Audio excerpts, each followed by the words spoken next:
Señoras y señores abogados, muy buenas tardes. El Colegio de Abogados de Lima saluda a la presidenta de todos ustedes en este recinto de la publicidad, el aula Francisco García Calderón.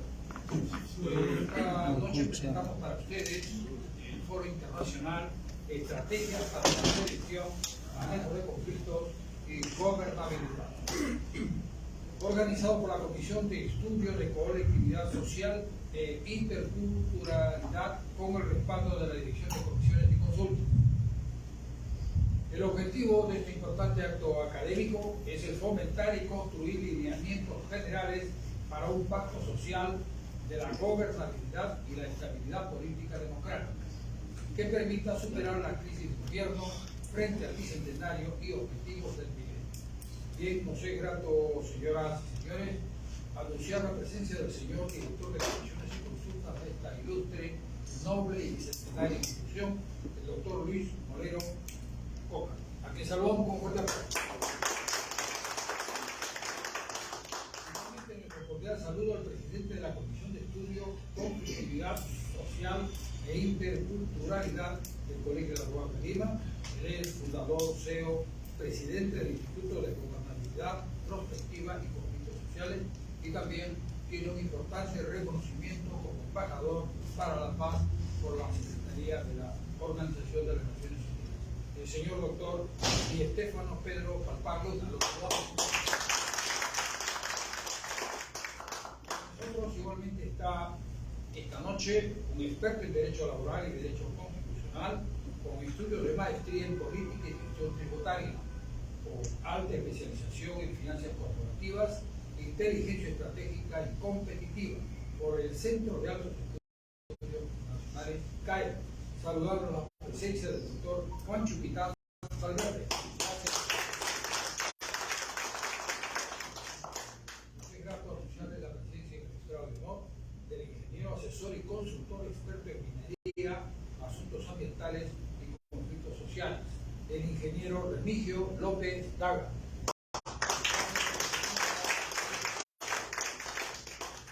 Bien, señoras y señores, en breves instantes también les anunciamos, se hará presente el señor doctor Luis Núñez Bertol y el ingeniero Rómulo Mucho Mamani. Vamos a ceder el uso de la palabra para el acto inaugural al señor doctor Luis Molero Coca, director de Comisiones y Consultas de la ONU. Adelante, doctor.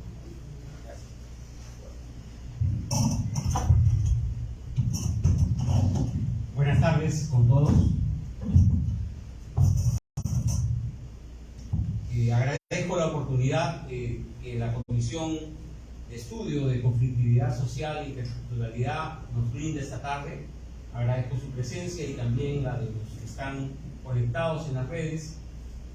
Últimamente hemos tenido algunas dificultades con las redes, pero las hemos ido superando. Fuimos víctimas de un ciberataque hace poco durante un evento y bueno, es parte de la nueva realidad también que tenemos que contemplar.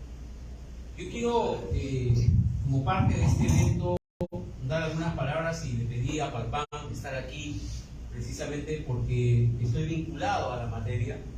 Trabajo hace muchos años en el mundo empresarial como abogado, pero tengo una formación en ciencia política que me ha permitido ingresar al tema de conflictividad social. Y soy profesor incluso de conflictividad social y ambiental en varias carreras en la UPC. Y por eso creo que es muy importante en una situación, en estos momentos como la que vivimos, tener presente el tema, pero además los desafíos que involucra para los abogados. Justo estamos a puertas de una reunión de Asamblea General del Colegio y estamos discutiendo, entre otras cosas, la posibilidad de un proyecto de ley del abogado que garantice la participación de nuestra profesión, no solo en las actividades tradicionales, sino en estas áreas interdisciplinarias que son tan importantes. Porque si ustedes son un público interesado en el tema, saben, hay muchos colegas abogados al frente de las áreas de asuntos públicos, regulatorios, en el mundo empresarial, como hay muchos colegas abogados vinculados a las áreas de gestión social de las entidades como el Ministerio de Energía y Minas, por ejemplo. Eso porque en el mundo de la conflictividad acostumbramos a construir compromisos entre empresas y actores sociales, entre empresas y gobiernos, y eso ha traído muchos problemas y dificultades, ya que o son situaciones que no se pueden componer con un simple arreglo, o son motivaciones políticas las que han ido tergiversando acuerdos iniciales. De eso seguro nos van a hablar hoy nuestros expositores con mayor detenimiento. Conozco a detalle muchos lugares donde, por ejemplo, los temas de compensaciones, los temas de liberación de área, en el caso de infraestructura, los temas de acompañamiento en la aprobación de autorizaciones, licencias y permisos de carácter ambiental, han generado situaciones de tensión con la comunidad, y qué no decir de los problemas que se presentan cuando no hay una perspectiva intercultural en el diálogo que se establece con la comunidad. Por eso me parece muy importante que una comisión de estudio del colegio no solo se organice para motivar esta reflexión, sino que sobre todo se encamine a generar dentro del espacio de la juridicidad que es este colegio un ámbito interdisciplinario de reflexión, de análisis y de formación también en lo que significa la gestión de conflictos sociales y socioambientales. Hay una tradición en el mundo jurídico bajo la perspectiva de la negociación, bajo la perspectiva de los medios alternativos de resolución de disputas, que nos ha llevado a participar de estas situaciones de construir una cultura de paz. Sin embargo, estas se mueven mucho en las formalidades de la legalidad. Y en el ámbito de la conflictividad social hay temas de validez, hay temas de legitimidad, hay temas de conflictos que tienen que ver con las características de la dinámica económica y social del país, ¿no? De la dinámica política también, que son los que tenemos que considerar. Por eso para mí y en nombre de nuestro decano César Humberto Bazán Naveda, una satisfacción que en el colegio un grupo de trabajo pueda iniciar estas actividades que esperamos apoyar el próximo año con mucho más profundidad. Les anuncio algunas cosas de la Dirección de Comisiones y Consultas, ya que estamos aquí y quiero hacer un poco de publicidad de lo que estamos trabajando. El próximo año vamos a tener otro local, además de este. La gestión de César Humberto Bazán, con el apoyo de la Asamblea General, ha adquirido un local al frente. Ese local inicialmente va a ser un espacio también dedicado a la formación de los colegios. Luego será replanteado en una nueva edificación que también servirá como un aulario para complementar la oferta de especialización que el colegio va a tener. Pero además les anuncio que tenemos en ciernes varias cosas novedosas, como son alianzas con universidades para poder escalar este tipo de procesos formativos a nivel de posgrado, a nivel de reconocimiento de especializaciones, para que los abogados encuentren también nuevos espacios de acción para la práctica profesional. Y eso va a traer consigo, de hecho, y lo digo aquí con Palpan, un compromiso para generar un gran evento académico el próximo año, quizás un diplomado u otra fórmula que encontremos, pero el próximo año el tema de no solo conflictos sociales e interculturalidad, sino también la gestión social de proyectos, la gestión predial, lo que significa la liberación de áreas en proyectos de infraestructura, lo que significa todo esto que tiene que ver con las compensaciones, con las expropiaciones, que son parte precisamente del trabajo que un proyecto de gran envergadura tiene, de los tantos proyectos que hay en el país, no solo en el ámbito extractivo, sino también en el de la construcción, en el desarrollo de infraestructuras, son imperativos para la formación actualizada de los colegas y para que la profesión siga escalando como siempre ha debido ser en todos los ámbitos de la vida social del país. Muchas gracias por la oportunidad de poder saludarnos, de dar la inauguración de este evento y de desearles a ustedes un provecho en esta jornada académica, pero además del compromiso reiterado de la Junta Directiva del Colegio de Abogados de Lima por hacer de esta nuestra orden la hermandad de los abogados que le dio origen. Muchas gracias por estar.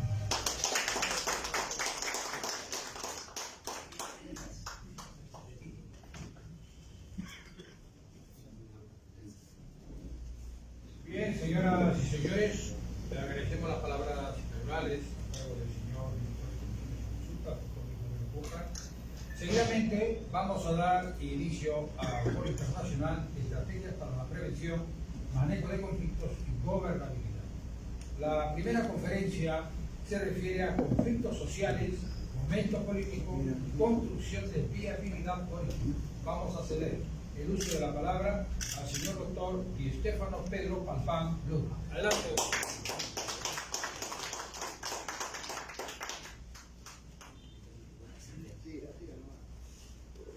Puede estar en la asamblea. Muy bien, señores participantes. En esta noche trascendental de este foro internacional de prevención y manejo de conflictos sociales y en busca de gobernabilidad. Y justamente en estos momentos que nuestro país atraviesa una de las más profundas crisis políticas que han repercutido en un estallido social en estos últimos 7 días del presente gobierno, ya también llamado de transición, que se ha ido adecuando al manejo político nacional. Yo recuerdo a un famoso autor mexicano que frecuentemente aquí en nuestro país a veces se repiten estas palabras, pero pareciera que por ahí lo creó un historiador o político o tal vez un conferencista, pero fue de origen mexicano. El autor es Castañeda, quien decía de pronto que los pueblos que no conocen su historia están condenados a repetirla. Y lamentablemente esto ha ido sucediendo en nuestro país. Desde los inicios de la República, el Perú empezó con crisis. A San Martín y a Bolívar tampoco lo dejaron gobernar. ¿Y qué dice Jorge Basadre Grossman en sus 17 tomos de la historia de la República? O María Rostogó. ¿Somos o no somos una nación? Yo les pregunto. ¿Somos o no somos una nación? Y ellos mismos se dan una respuesta. Dice, no somos una nación. Somos un conjunto de naciones que hoy todavía no se han articulado y unido. Y ahí de pronto, desde los inicios de la historia, ya se inician las grandes confrontaciones en nuestro país. Y como decía Vasconcelos, también somos un país de raza cósmica. Aquí mismo, todititos no nos parecemos. Pero si ustedes, si colocamos en una mesa a 7 bolivianos y estamos pasando en un gran almuerzo y nos acercamos, sabemos que son bolivianos. Si sentamos también a 12 chilenos y pasamos, nos damos cuenta que son chilenos. Y si sentamos también a 7 ecuatorianos, también nos damos cuenta que son ecuatorianos. Y si así mismo sentamos a un grupo de Brasil, también. Pero si sentamos a 10 peruanos, vamos a encontrar a todas las razas, a todas las mentalidades, a todas las matrices del pensamiento político, económico y social en nuestro país. Y ahí de pronto devienen las confrontaciones. Nuestro país en la actualidad no tiene una visión estratégica única de desarrollo, ¿o no es así? Yo no creo que ni siquiera el Poder Ejecutivo tenga hoy aún una visión global de desarrollo en nuestro país. Y cada partido debería tener una visión de desarrollo en nuestro país. El Poder Legislativo debería tener una visión de desarrollo global de nuestro país. Nuestro país debería de tener una visión global y estratégica de a dónde queremos llegar, a qué metas y objetivos queremos cumplir en nuestro país. Y para eso deberíamos nosotros, para solucionar los conflictos sociales, como el otro día, y estaba comentando acá, de repente, positiva o negativamente, de que algunos lo llaman. Y justo ya hace semanas atrás, días antes que comete ese error fallido del señor José Pedro Castillo, me llamaron,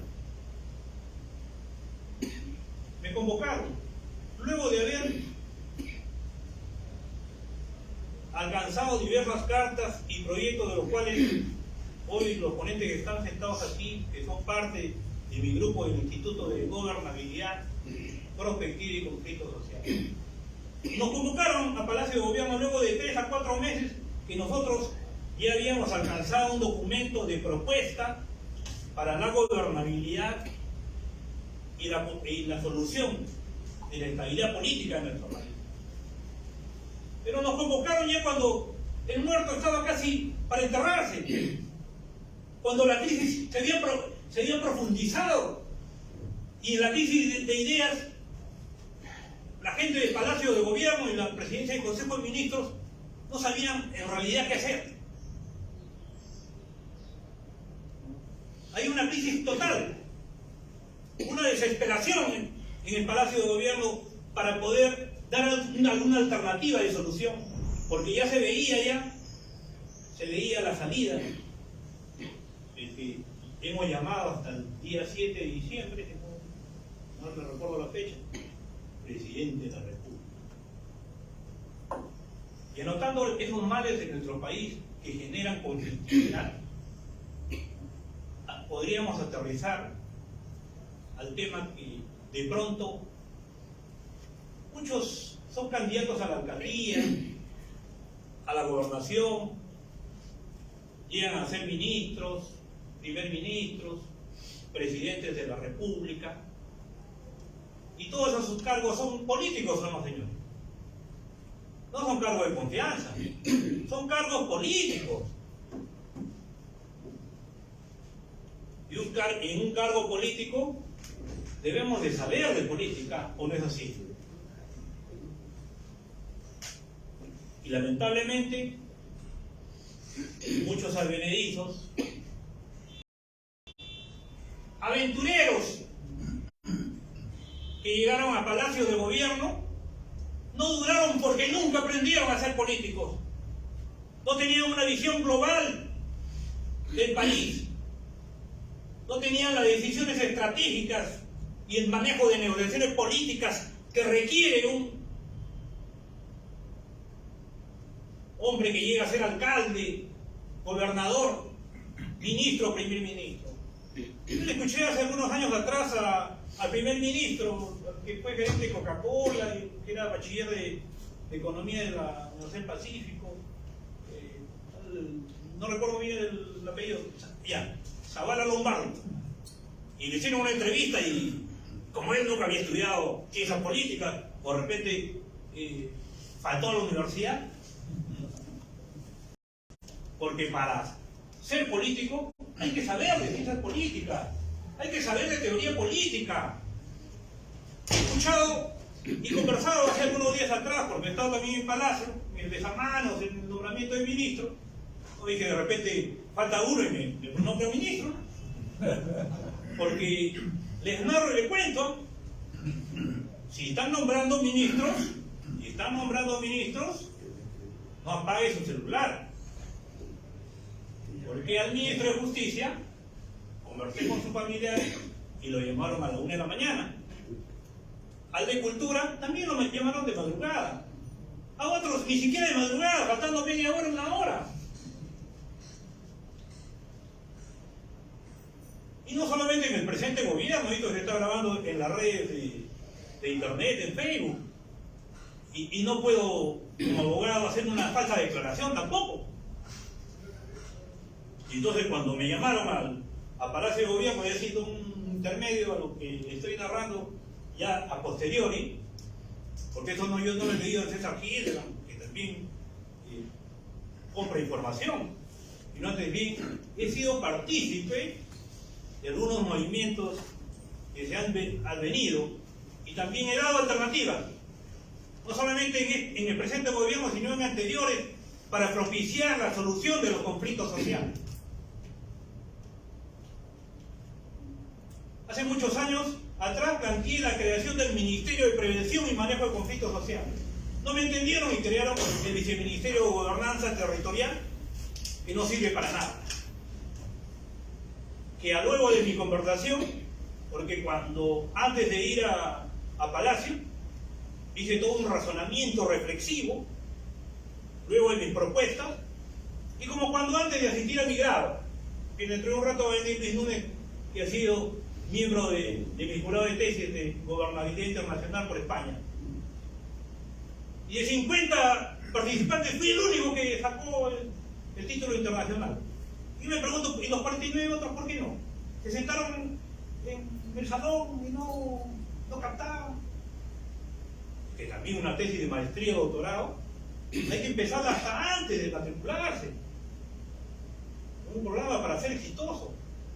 Antes ya tienes que tener un razonamiento y unos principios para solucionar algún problema.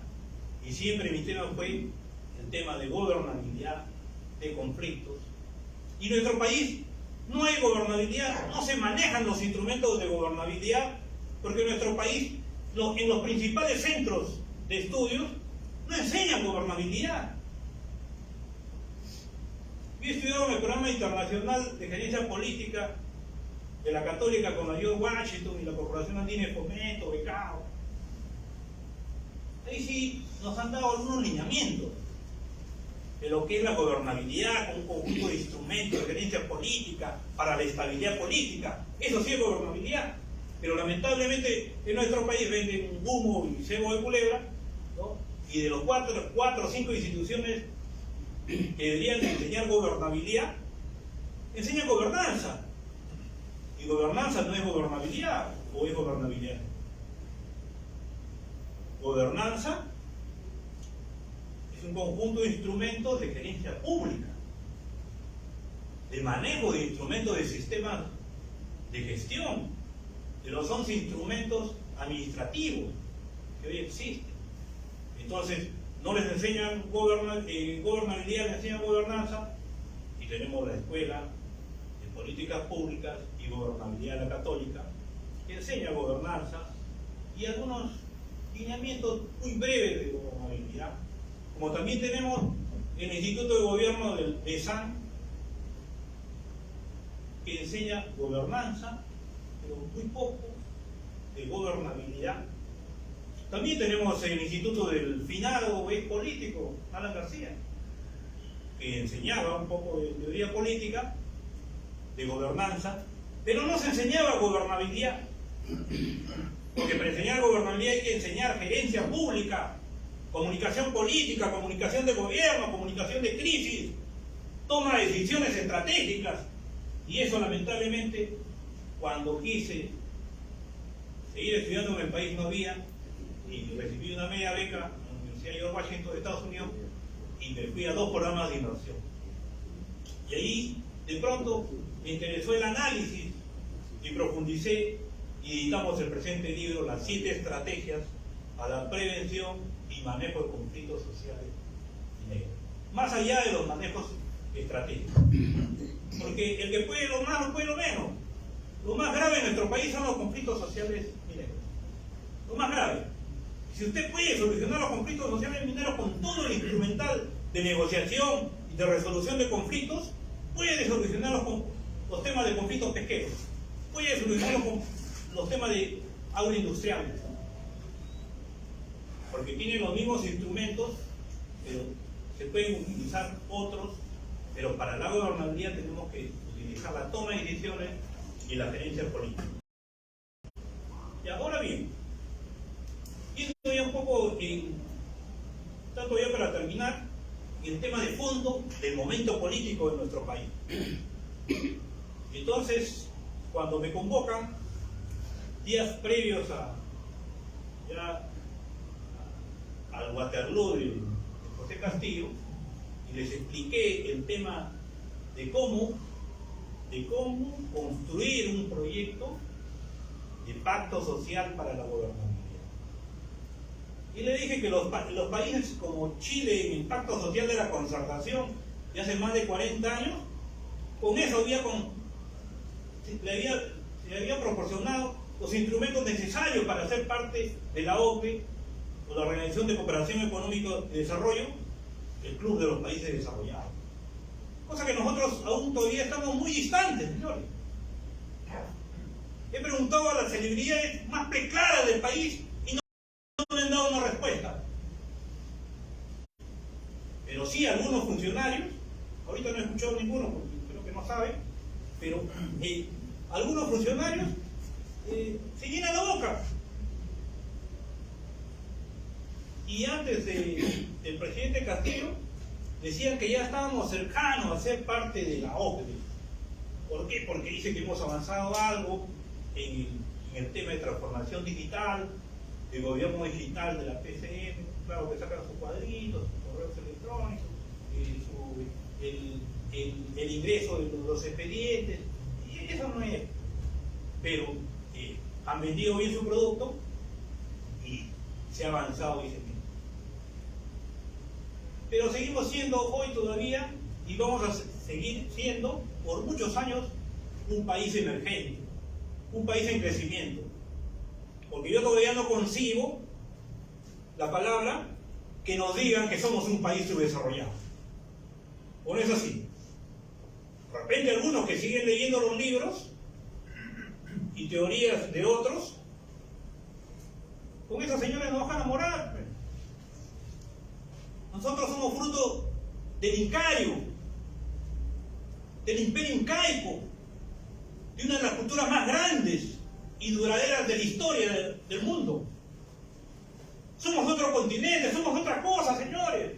No nos pueden comparar con el continente antiguo europeo, ni tampoco con el continente americano. Debemos de crear una nueva teoría, una nueva concepción. Yo no les acepto a los europeos y a los norteamericanos que nos digan subdesarrollados. Porque en algunos casos tenemos mejores talentos. Y he participado en varias universidades internacionales y los hemos superado. En la concepción de la pobreza, en el ataque y la confrontación de la pobreza y el desarrollo. Y no ahorita, sino hace 10 o 20 años. Y hoy la pobreza en su concepción es multidimensional. Ya no es la pobreza monetaria, la de un dólar. Entonces les propuse a ellos construir un pacto social para la gobernabilidad. Pero antes de ir también, como para ir a sustentación de grado, uno tiene que mentalizarse. Si has estudiado bien, si has preparado bien, ya en unos minutos estoy concluyendo, si te has preparado bien, tienes que ir con el espíritu en alto. Y cuando tuve de jurado a 3 expertos nacionales e internacionales en el tema de gobernabilidad, porque mi tesis era conflictos y gobernabilidad, minutos antes de entrar al podio, dije, yo sé más que él. He leído más que él. Y sé también, al revés, del derecho mi tesis. No creo que hayan leído todo. Y fui con la mente en alto y aprobamos. Y así también, con esa misma concepción, fui a Palacio, señores. Si los catedráticos de gran renombre internacional como Aragón, Luis Núñez y Castillo, de gobernabilidad internacional, no pudieron conmigo, dije, pues señores, un aventurero o un grupo de aventureros, gente que no sabe de ciencias políticas, de gerencia pública y gobernabilidad, me van a enseñar. Yo les voy a enseñar. Y así fue. Y leí como 10 propuestas que esas sí ya las vamos a decir luego en el comentario. Y ya para terminar, señores, quisiera tratar muy brevemente el tema del conflicto actual. Y si nos vamos a las vértebras, que luego, ya del 7 de diciembre, casi todo estaba preparado. ya el expresidente había dado la señal de hacer los estallidos sociales. Ya tenían su plataforma de lucha, y era pedir una nueva asamblea constituyente, una asamblea constituyente, el cierre del Congreso de la República. ¿El otro punto cuál es? La reforma del Poder Judicial y la Fiscalía. Y entonces, eran los tres puntos principales, ¿no? Y por último, hasta piden la renuncia del actual presidente. Pero su punto neurálgico, oye, se han olvidado, nadie me ha dicho, era el adelanto de las elecciones.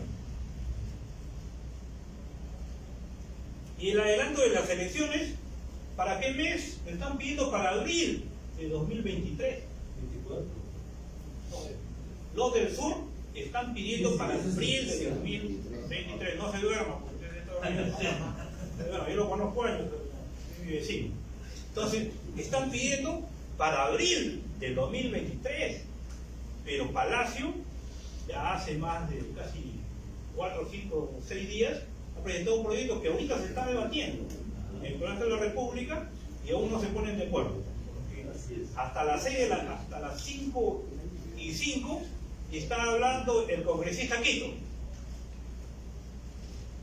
y estaba sustentando que querían que la asamblea, que las elecciones se lleven a cabo en abril de 2023.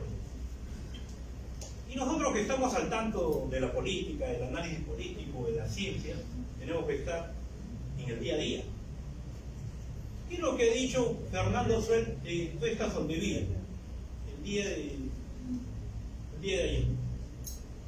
¿Saben lo que ha dicho Fernando Tuesta Soldevilla? ¿Lo han escuchado? ¿Conocen al expresidente del Jurado Nacional de Elecciones que llevó el proceso electoral y tiene el libro del sistema electoral? Ha dicho que pedir elecciones para abril del 2023 es un engaño. Es un imposible, señor. Es igual que aquí el caballero a su novia le pida pues que lo lleve a Qatar. A cantar. O Aruba. O un viaje completo, con un mes a Europa.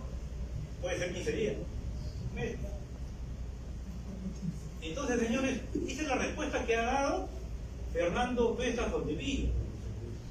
Y José Tello, a quien lo llamaron a la 1 de la mañana, ha grabado, sus familiares dijeron, ha grabado la red. Estábamos ahí en la cola y conversando antes de entrar a esa mano. Y él es experto en procesos electorales. Y él ha dicho que con todos los ajustes se podría llevar la segunda vuelta en diciembre del año 2023. Ahora en el Congreso de la República hay un poco que se han acomodado, porque antes de las 5, minutos antes de las 5, escuché que estaban debatiendo para que haya la transferencia del mando en julio de 2024.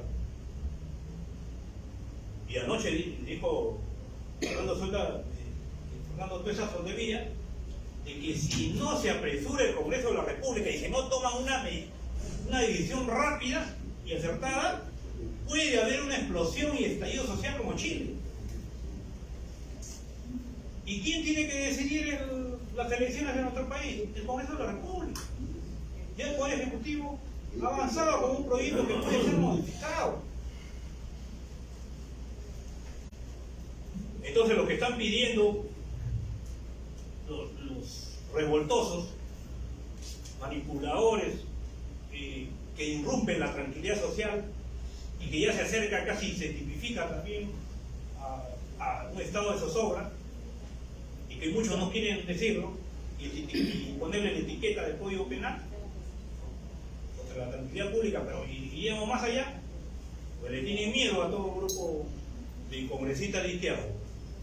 Entonces, señores, la Asamblea Constituyente sería inviable, pero Fernando Tuesta Soldevilla ha hecho su análisis y ha dicho que entre septiembre a octubre del 2023, ajustándose todo sin reforma, y de las normas electorales, podría llevarse la primera vuelta entre septiembre y octubre y la segunda vuelta en diciembre del año 2023 y estar haciéndose la transferencia de mando en abril de 2024. Casi congruente con la propuesta del Ejecutivo de la presidencia de la doctora Dina Boluarte. Y entonces, señores, en conclusión, esa es la alternativa que se podría dar en el tema de la Asamblea Constituyente. Yo no creo que si el Congreso de la República no aporta los plazos y no se realizan en el 2023, los conflictos y los estallidos sociales en el sur y en el país no van a poder ser aceptados.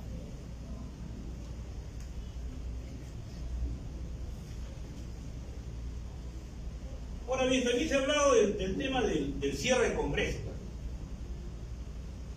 El grupo del sur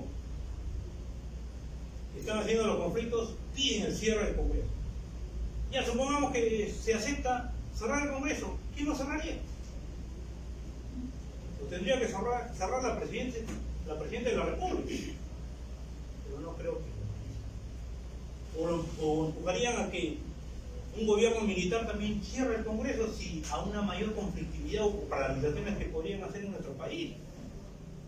Entonces también cerrar el Congreso, y si cerramos el Congreso, ¿quién norma? ¿Quién fiscaliza? ¿Quién controla? También es un petitorio casi imposible. Y también han hecho mención por ahí, y suena, dice que se vayan todos. Y cuando dicen que se vayan todos, dicen que se vaya el Poder Ejecutivo, el Poder Legislativo, el Poder Judicial y los órganos autónomos. ¿Cuántos órganos autónomos hay, doctor? ¿No se ve, no?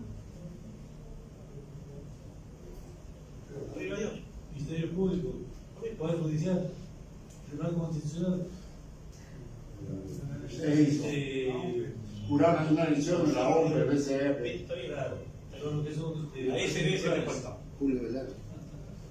Y entonces, señores, también el tema es el que se vayan todos, es realmente inviable.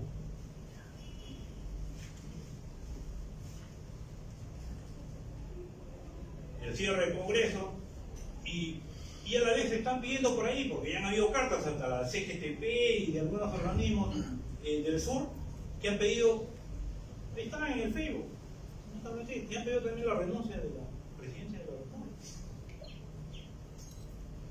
Han pedido la renuncia de la presidencia de la República, pero como he escuchado a muchos políticos, ¿ustedes también han escuchado a muchos políticos o no?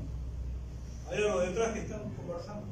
Y hemos escuchado en nuestra historia ya, para terminar, a muchos políticos, primer ministro, ministros de Estado, y entre esos ministros, en varios periodos de gobierno, que realmente eran políticos, que tenían carrera política y que tenían trayectoria. Usted también ha escuchado, doctor, a una ministra de Educación, yo recuerdo, que frente a un gran conflicto dijo: yo no voy a renunciar. Y a mí cuando me contratan para asesorar políticos, yo le digo: nunca vayas a decir no voy a renunciar. Porque la gran mayoría que han dicho que no van a renunciar, con ellos ¿qué ha pasado, licenciado Christopher? Han terminado renunciando. Es mejor no repetir esa palabra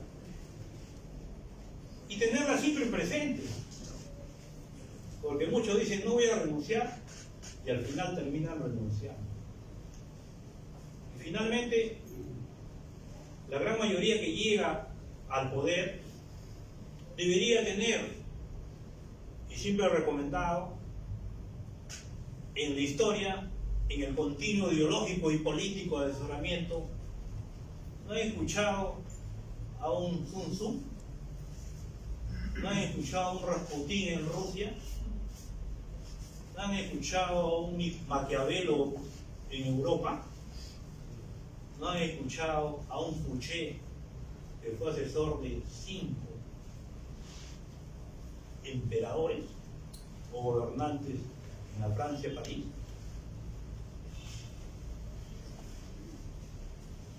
Aquellos que llegan al poder y no tienen un asesor político nunca van a durar, señores. Tienen que tener al lado un analista político, tienen que tener al lado a alguien que sepa de política para que lo transforme en político. Porque solo el hecho de que uno sea mañana alcalde, gobernador, ministro, primer ministro, presidente de la República, por el arte vivo de lo que no te transforma en político. Pero sí he escuchado y he conversado con varios políticos, con varios congresistas que se creen políticos. Y ya sabemos qué requisitos mínimos debe tener un político para poder durar en el poder.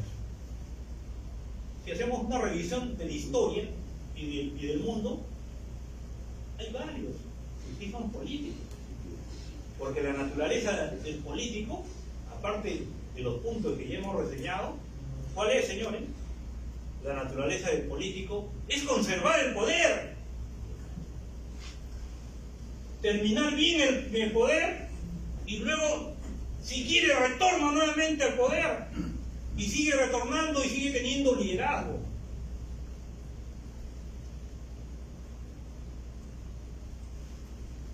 Entonces, ya en vista de estos asesores políticos,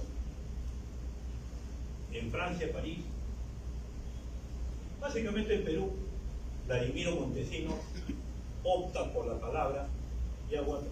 Todo hombre tiene su precio.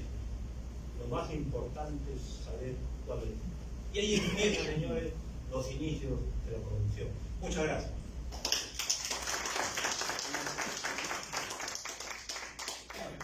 Doctor, me permite. Sí, si es breve y concreto, no. Claro. Bueno, hay que reconocer que la gran responsabilidad de lo que está pasando, el desconocimiento generalizado sobre lo que es el Estado constitucional de Derecho, es responsabilidad de todos. De una u otra forma tenemos que hacer nuestra responsabilidad. Obviamente, para usted el Estado, pero también no dejemos a un lado las instituciones. Adelante, doctor. Entonces, recibimos con fuertes aplausos a la doctora. A las instituciones de la sociedad civil, a nuestra casa. Claro. Porque la población, los políticos, los mismos periodistas, desconocen un poquito lo que es la composición de la parte social. La baluarte está ahí porque lo dice la Constitución. Sin embargo, pues una gran mayoría por ignorancia, de traidora, usurpadora y como usted se dice que se vayan todos, dicen, hablan por desconocimiento. En las mismas universidades, en los colegios, no enseñan nada sobre lo que estamos hablando, sobre estos temas, que son importantísimos, ¿no? Bueno, entonces aquí vuelvo a repetir que esta casa, el colegio de abogados, debe crear cursos, que sea gratuitos, ir a las universidades, a los colegios, a nivel nacional, porque el colegio tenemos a nivel nacional, para impartir para que la gente sepa lo que es el Estado constitucional de Derecho. Muy bien, doctor Gerardo.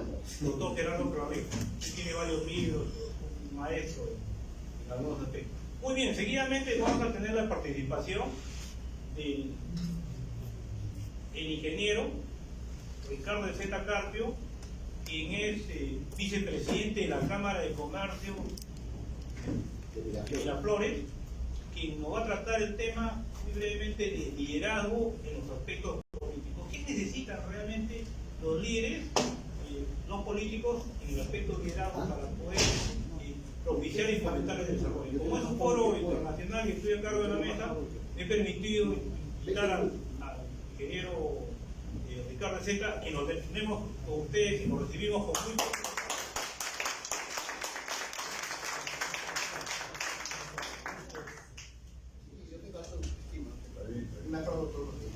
Bueno, buenas noches a todos. En primer lugar, agradecer a mi amigo Estefan esta invitación. Yo siempre acostumbro a comenzar puntual y acabar puntual, así que no se preocupen. 7:10, 7:30 me voy corriendo. ¿Ya? Yo voy a tocar un tema en 20 minutos importante, igual que los demás, que es el liderazgo político, su importancia en la construcción de conquistas sociales. Primero, hagamos una reflexión. ¿Por qué los partidos políticos no tienen escuela de liderazgo? ¿Por qué no salen nuevas generaciones?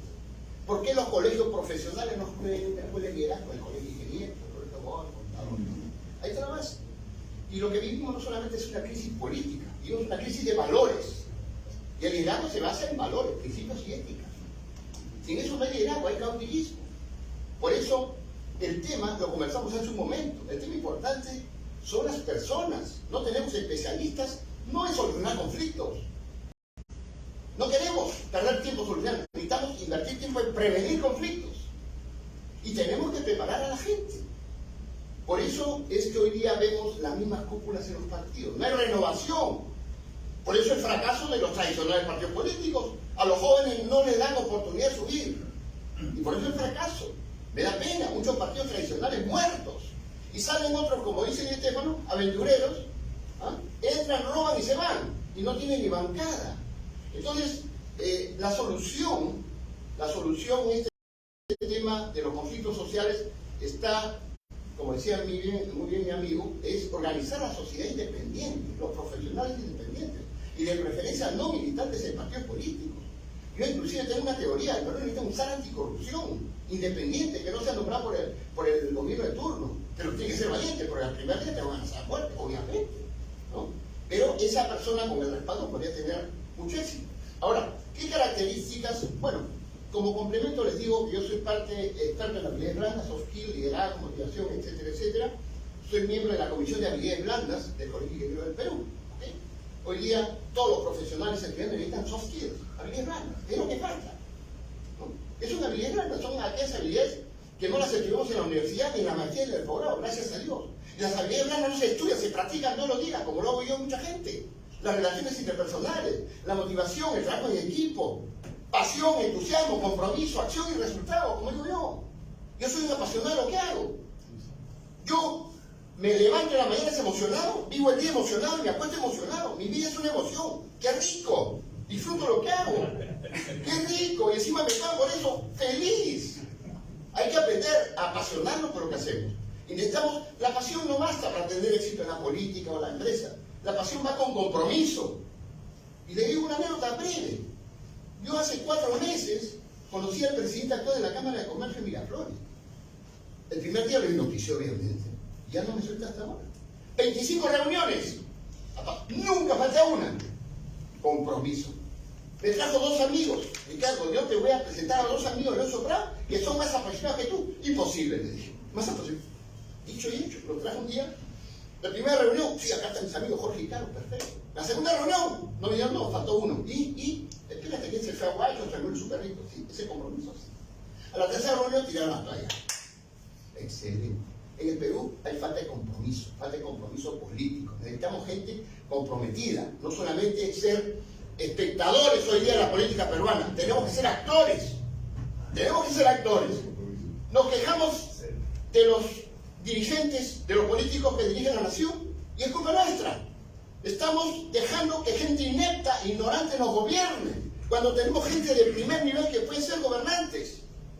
Algo está fallando, ¿no? Necesitamos organizarnos, pero no que quede una idea. Hoy día vamos a firmar un acta con huella digital, porque así, lo demás se lo lleva el viento. ¿Ok? No te asustes, no te voy a pedir tu huella digital. Pero eso sería lo ideal. Compromiso.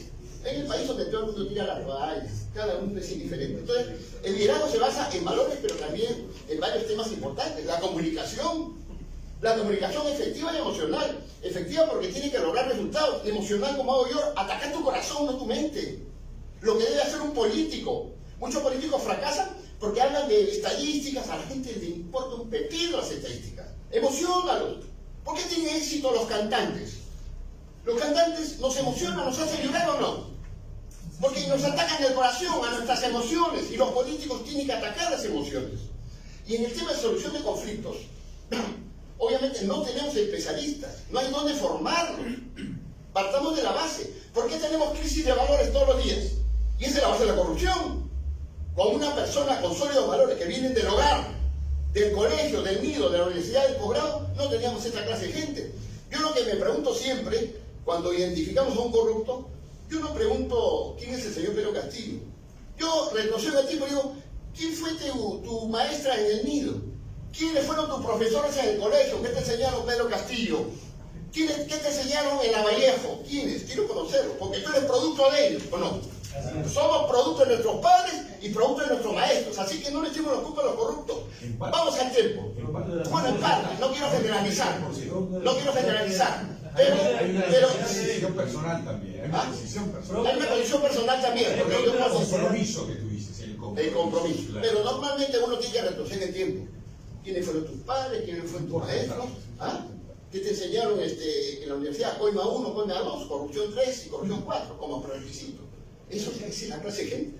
Entonces, el liderazgo se basa primero en valores, pero desarrollar también habilidades blandas, saber comunicarse, saber trabajar en equipo, saber interactuar.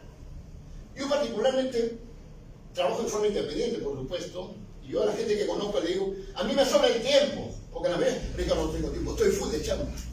A mí me sobra el tiempo. ¿Cómo, Ricardo? No haces nada, no. Yo gestiono bien mi tiempo, tú lo gestionas mal. A los que administran, y esa es una habilidad blanda. No sabemos administrar bien el tiempo. Segundo, en el país, yo gracias a Dios en mi vida personal y profesional, aplico esto. Y tengo, no me gusta la palabra éxito, logros. El éxito es pequeños logros diarios, ¿está claro? Es más simpático. Nadie es exitoso 100%. Tenemos fracasos también, pero logros diarios sí tenemos que hacer. Yo lo uso y seguro que recomiendo que lo muchas personas. Sentido de urgencia. Para mí todo es urgente. Que para el lunes, que para el próximo. No, señor, hoy día. Yo no quiero ganar plata el lunes, quiero ganar plata hoy día. Y sucede y lo hago. Vivo con urgencia. Y eso es lo que falta a los políticos peruanos. Claro, están en la zona de confort. El líder político y el líder empresarial no puede estar en la zona de confort. Yo soy inconforme, soy ambicioso. Tengo proyectos para los 80, 90 y 100 años. Y les cuento una anécdota. Al Chavo del 8, cuando estaba vivo, hace 5 años, Roberto Gómez Bolaños, una periodista, porque Roberto Gómez Bolaños trabajó hasta el último día de su vida. Una periodista le pregunta, ¿qué le recomendaría a usted a los jóvenes para que tengan éxito como usted? Usted es una persona adulto mayor y sigue trabajando, le dijeron al Chavo. Y él, una persona muy inteligente, le dijo, ¿sabe cuándo me voy a sentir viejo, señorita? El día que no tenga proyectos. Excelente, que no tienes proyectos es un golpe en vida. Te levantas, trabajas, te acuestas y no sabes a dónde vas, no tienes un norte. El que tiene un proyecto se apasiona, se compromete y trabaja. Y eso es lo que funciona. Entonces necesitamos políticos comprometidos, políticos apasionados, políticos que desarrollen esas habilidades blandas. No hay dónde enseñarles. En lugar de poner oficinas de prevención de conflictos, que pongan pues una oficina de habilidades blandas en la PCM. Van a ver cómo cambia el Perú. El Congreso, lamentablemente, la mayoría corruptos también. Yo quisiera una charla a los congresistas sobre habilidades blandas, sobre valores. ¿Alguien da una charla de valores a los 130 congresistas? ¿Alguien los sienta a los ministros a darles una charla de valores? Para hacerlos reflexionar.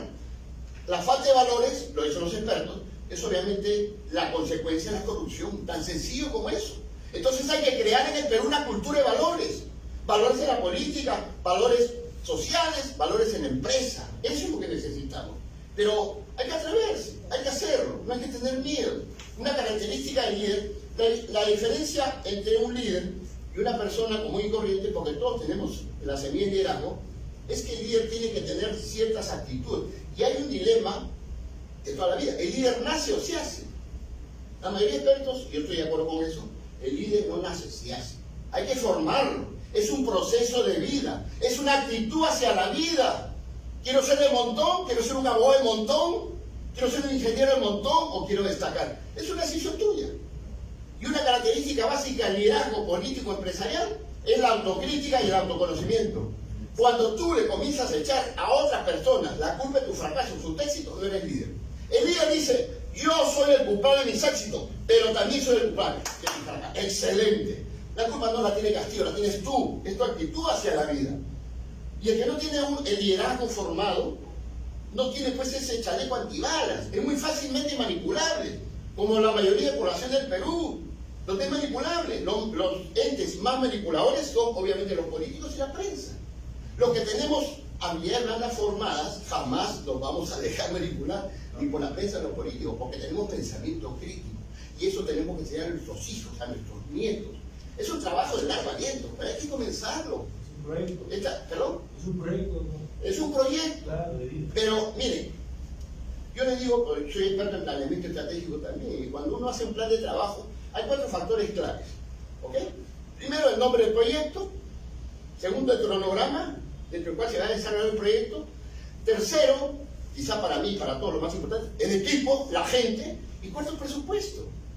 Tú puedes tener proyectos, puedes tener presupuesto, pero si no tienes gente apasionada y comprometida no funciona nada. Y ese problema lo tenemos en la política, en la empresa y en lo social. Tenemos que formar gente apasionada y comprometida. Cada uno es su tema. Yo soy enamorado de mi trabajo, enamorado. Tú tienes que estar enamorado de tu trabajo, enamorado de tu profesión. Y si quieres amar a tu país, participa activamente. Forma tu escuela de liderazgo. Yo estoy promoviendo las escuelas de liderazgo ahora con los nuevos gobernadores regionales. Estoy promoviendo las escuelas de liderazgo con los nuevos alcaldes. Cada gobernador, cada región del país debería tener una escuela de liderazgo y emprendimiento, le digo yo. Y entre paréntesis, en mi vida privada, yo tengo una asociación que promueve parques científicos tecnológicos. Hoy día, si no hablas de innovación y tecnología, estás en nada, estás en la calle. ¿Está claro? El tema de innovación y tecnología es importantísimo. Yo promuevo Silicon Valley, pero parques científicos tecnológicos. Y eso le interesa a muchos gobernadores, a muchos rectores de universidades, a muchos alcaldes.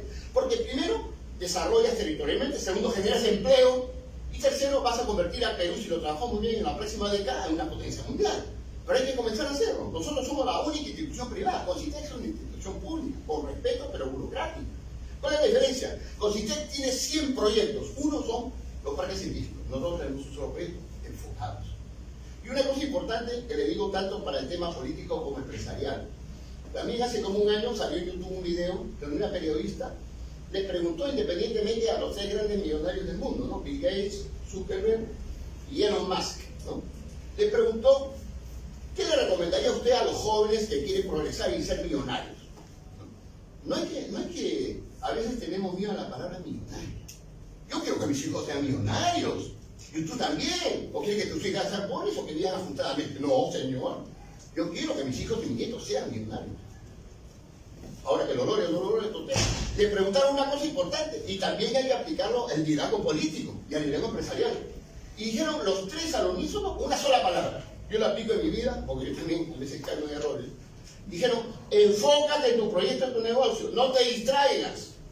Hoy día yo tengo, la gente se entera que soy el primer vicepresidente de la Cámara de Comercio de Miraflores. Ya te imaginas la propuesta que tengo. Me llaman contratista, me quieren meter en todo.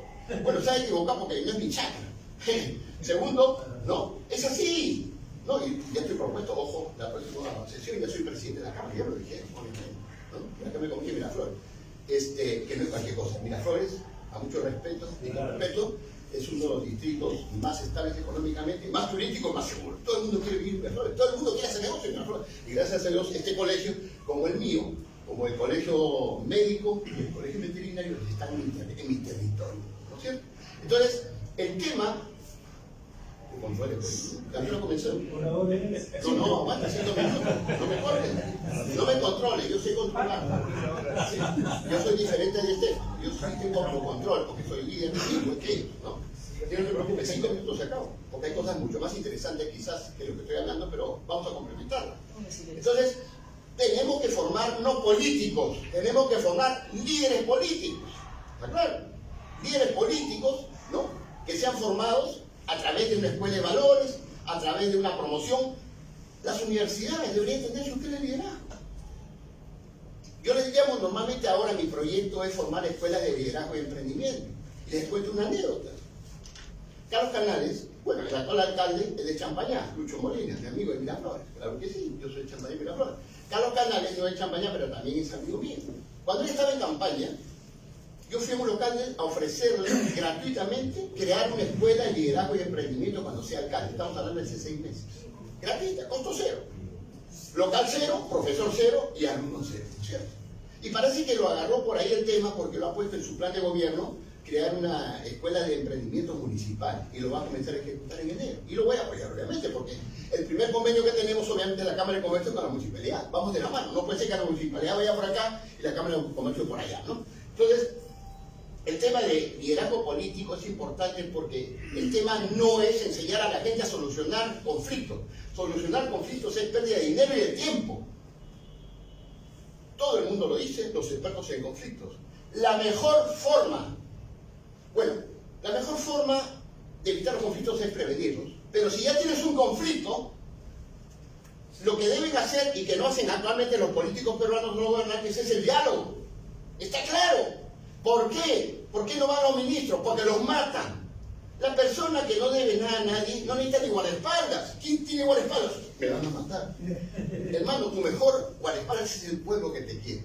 ¿Está claro? Eso lo escuché y es cierto, ¿no? Entonces son gente, disculpe que lo diga, cobardes. No ejercen su liderazgo político, ¿no? Porque Dina Boluarte dijo, no, voy a mandar a todas las regiones a mis ministros a solucionar. Y los ministros, señores, no consúltenme primero.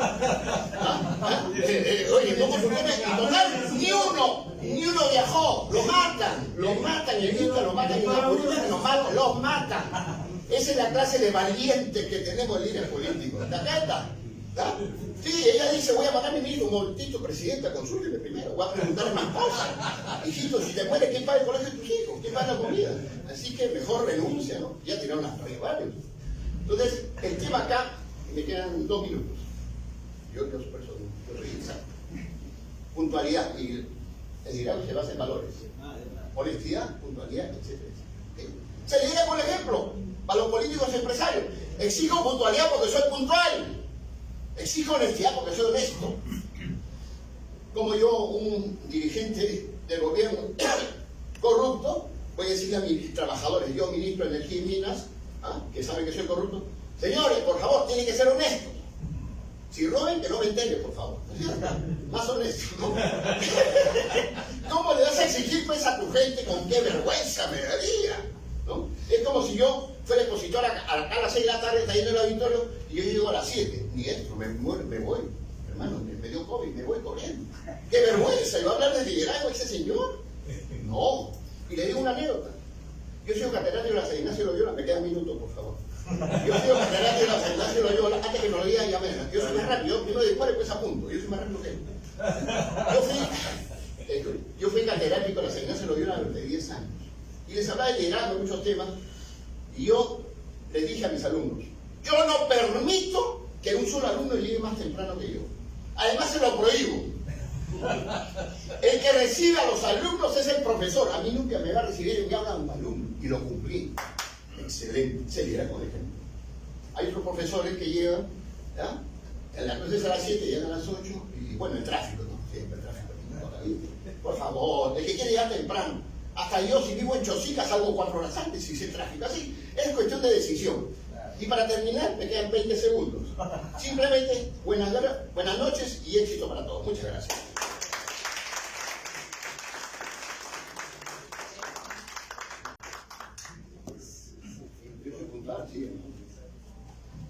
Tengo que liderar con el ejemplo, si no, ¿cómo? Sí, muy bien, seguidamente. Hoy tuvimos la presencia de... Oye, mi querido Lucho, ¿cómo estás? Muchos que nos recibimos con fuerte de aplauso. Adelante.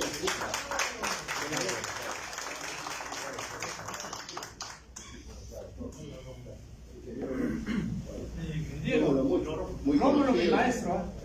Ha sido viceministro de Minas. Era mi Y viceministro. futuro presidente del Perú, tiene su partido. Ya estoy haciendo publicidad. Después arreglamos más tarde. Que no se entere nadie. No, sí, que lo voy a juntar acá. Bueno, no es problema. Sí, que no se entere. Después arreglamos. Muy bien, señores participantes. No, que mucha gente no, ¿no? Adhieren los PPT. Más o menos les voy a decir el orden. De acuerdo al programa, el siguiente participante va a ser el doctor Chumpitas, y va a seguir el arquitecto Alberto Venero, que es regidor provincial de Lima, y seguidamente luego va a estar el López Daga, y seguidamente el doctor Luis Núñez, y el expositor de fondo va a ser el querido Rómulo Mucho, de acuerdo al programa que ya todos tenemos.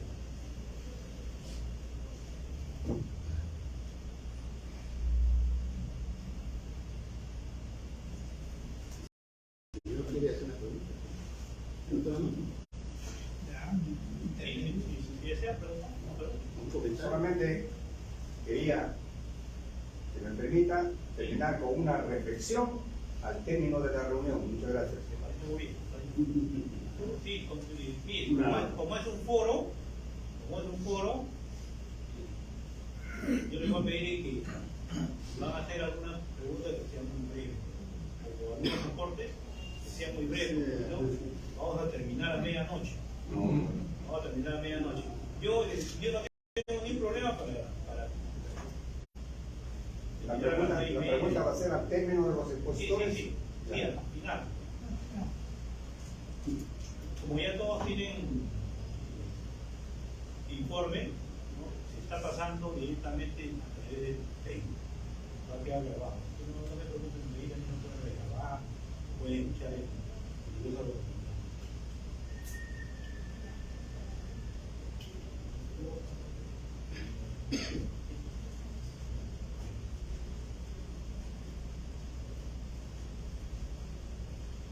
Muy bien, el siguiente ponente es el doctor Juancho Pizarro Valverde, que tiene una maestría en Derecho Corporativo, es experto en litigación laboral y empresarial, tiene doctorado en Derecho Empresarial y Contabilidad, como también tiene otro doctorado en Derecho, y diversas especializaciones como experto también en Derecho Constitucional y Laboral, a quien lo dejamos con ustedes con temas de conflictos sociales laborales. Lo recibimos con fuertes aplausos.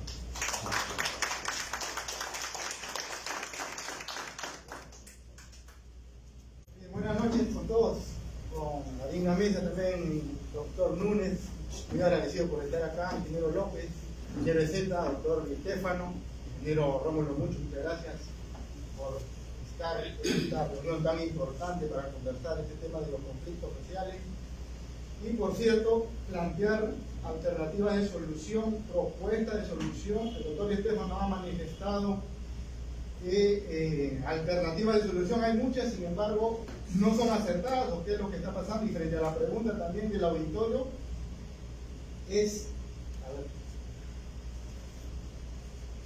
¿en dónde nos estamos equivocando? ¿El F5 no está funcionando? Hay un conflicto, doctor. Conflicto con la tecnología. Entonces, frente a esta situación, ciertamente que tenemos una enorme preocupación todos. Y precisamente el tema que voy a abordar brevemente en estos 20 minutos asignados es esa repercusión de estos conflictos sociales hacia el sector laboral. Ese sector, por cierto, que yo litigo, manejo. ¿Qué es lo que está ocurriendo acá, mis estimados amigos?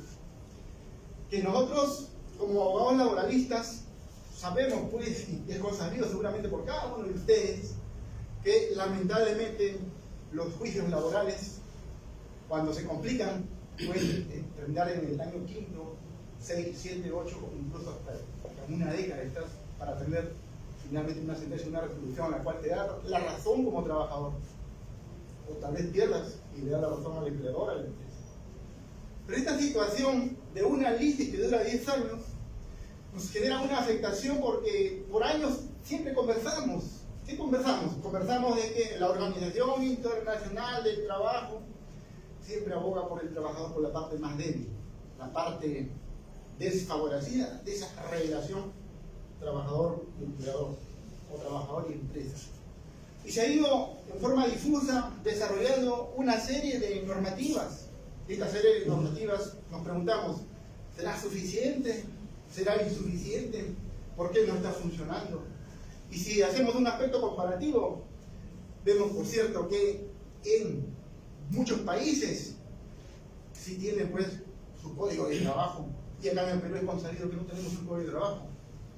La ministra de Trabajo hizo un esfuerzo en ese sentido. Hay un proyecto, un borrador que viene trabajando, pero hay ciertas críticas porque se necesita consensuar la gran masa que es el trabajador y el empleador y el sector empresarial y el Consejo Nacional del Trabajo. Hay mucho por trabajar en ese sentido. Es cierto que genera, y esto es lo que le comento un poco, ¿no? A nivel desde la Organización Internacional del Trabajo se trabaja tanto, permanentemente vienen trabajando, y a nivel de lo que significa el desarrollo legislativo en nuestro país, en todos los sectores, por cierto, se desarrolla ampliamente todo esto, se discute, se derogan normas, se amplían normas. Ustedes, a ver, de forma muy concreta, habrán entendido este aspecto de que muchos estaban en desacuerdo de las flexibilizaciones laborales en nuestro país, del régimen MIPE laboral, y en sus dos peldaños, por ejemplo, el MIPE, primer peldaño, hasta 150 unidades impositivas tributarias, que no tenían ningún beneficio. Bueno, sí, no tienen ningún beneficio de trabajo, no CTS, no gratificaciones, no vacaciones. El segundo peldaño hasta 1.520, o sea, de 150 a 750, sí, pues 50%, ¿no? Media gratificación, media CTS, medias vacaciones o 15 días de vacaciones. Y hemos, de alguna manera, tratado de entender esta situación, de esta relación, porque claro, somos un país bastante informal. El doctor Esteban nos comentaba el otro día, porque claro, con este tema de la pandemia, hablamos de un 80% de informalidad en nuestro país. Claro, de repente enfocado un poco al tema tributario legal, doctor Esteban. Pero si vamos al estricto de lo laboral, 73% de informalidad, un 23% de formalidad, y ese 23% de informalidad, un 5% de sindicalización, es decir, es poquísimo la cantidad de personas que están sindicalizadas. En ese sentido, ese 5% que realmente está sindicalizado tendrá un nivel de fuerza para de alguna manera generar los beneficios y luchar, porque acá hay una lucha, una pugna incesante entre estos beneficios disminuidos ya en sí. Pero ustedes dirán, ¿dónde están los grandes sindicatos, o los sindicatos menores, o en general, digamos? Está ciertamente el sector minero, que conoce mucho el ingeniero Rómulo Mills. Pero esa fuerza laboral de la minería y estos sindicatos, por cierto, va a ser insuficiente frente a una enorme informalidad, porque ahí podemos hablar también de la informalidad en ese mismo sector, consabido por cada uno de nosotros. En todo ese escenario que nosotros estamos viviendo, hay que tener en cuenta pues que, por ejemplo, puntos concretos, ¿no? Surge el tema de la tercerización y se genera un enorme debate, discrepancia, por cierto. Los expertos también dicen, oye, pero ¿qué está pasando acá? Si precisamente estas normas de la tercerización lo que va a permitir es seguramente generar un mayor empleo, ¿Por qué? Porque las normas de tercerización, las normativas desarrolladas, justamente lo que quieren es normarla como tal para que se den los cumplimientos.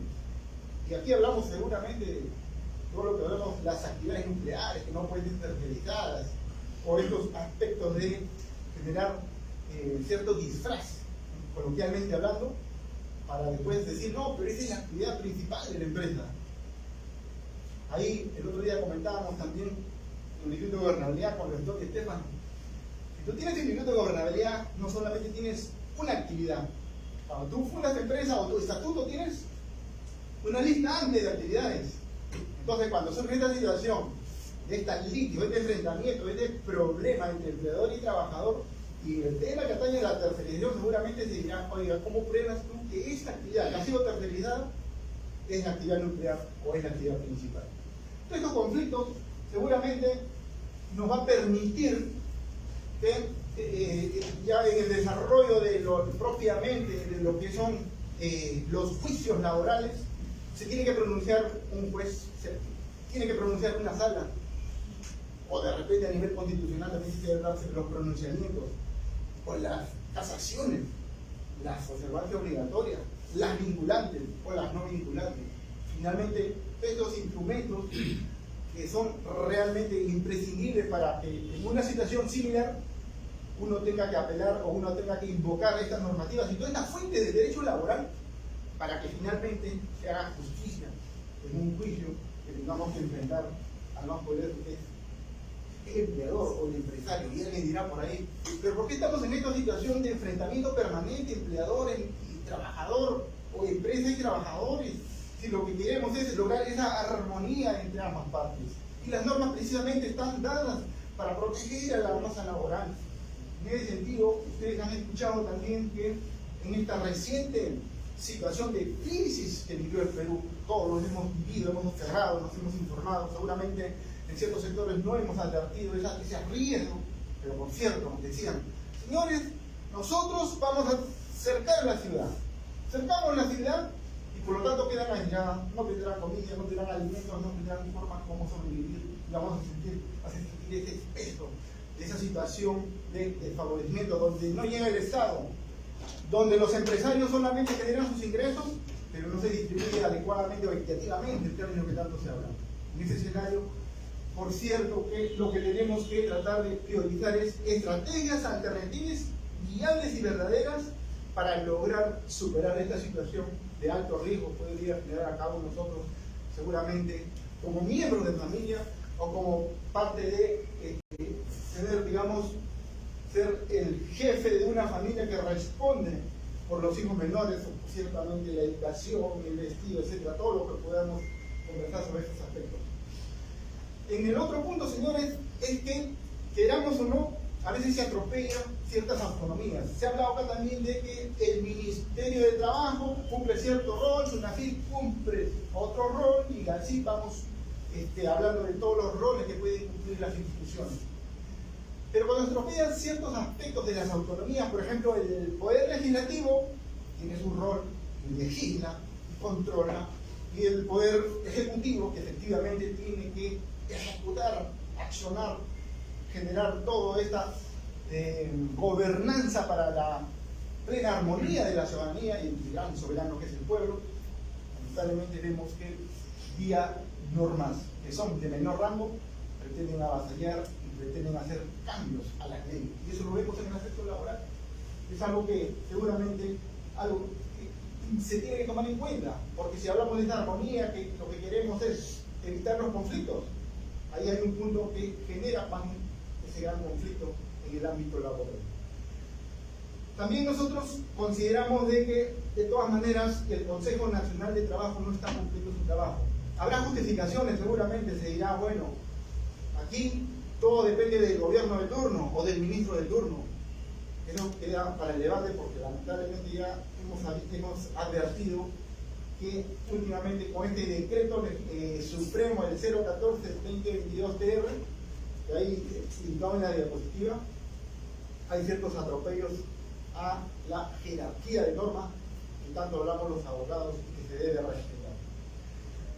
Después también genera otro conflicto, por ejemplo, el desequilibrio en el exceso del empoderamiento a los sindicatos. ¿Qué es lo que va a ocurrir acá? Estas normas, últimamente que se están, digamos, ya en marcha o están en aplicación, están en vigencia, los analistas consideran de que, claro, para la tribuna se ve, ¿no? Efectivamente, al menos favorecido o a la masa trabajadora se le está dando los beneficios, porque esta norma efectivamente los robustece a los sindicatos. Pero parece que esto viene un poco encubierto, porque no es la realidad que se puede advertir ahí.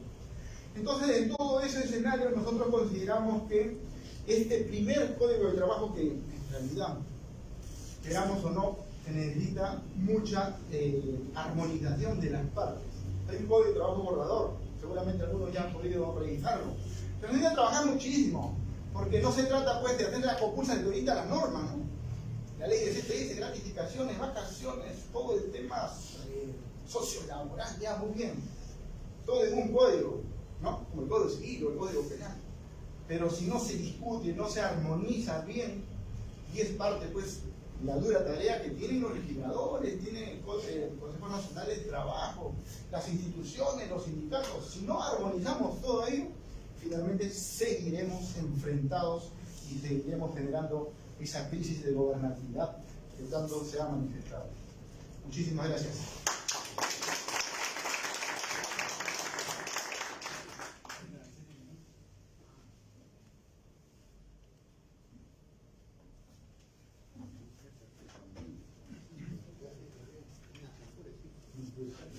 Muy bien, señores participantes.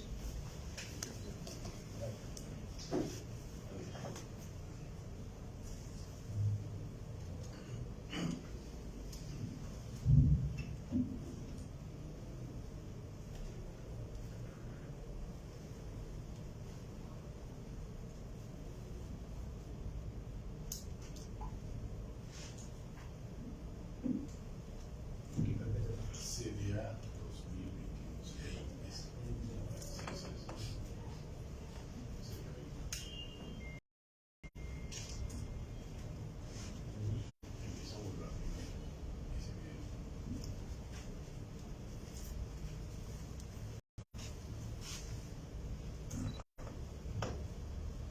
oportunidades laborales para arquitectos. A continuación, breve resumen en 3 láminas.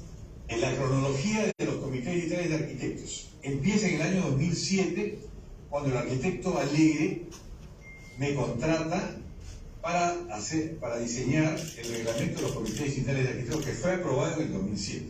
Desde el 2007 hasta el 2019, ninguno de los decanos continuó con los CDAs, o sea, con los comités distritales de arquitectos. Recién regresa a ser decano Alegre con Vargas Ría y me contratan para hacer el piloto en 2019-2020. En marzo de 2020 se presenta en la Cámara de Comercio con un éxito muy grande, que lo aprueban y lo aplauden el representante de Cencico, de Capeco y de la Cámara de Comercio de Lima y también de la provincia. Entonces, esto hace que me crea la necesidad de ser decano de la Regional Lima para poder continuar con este gran proyecto.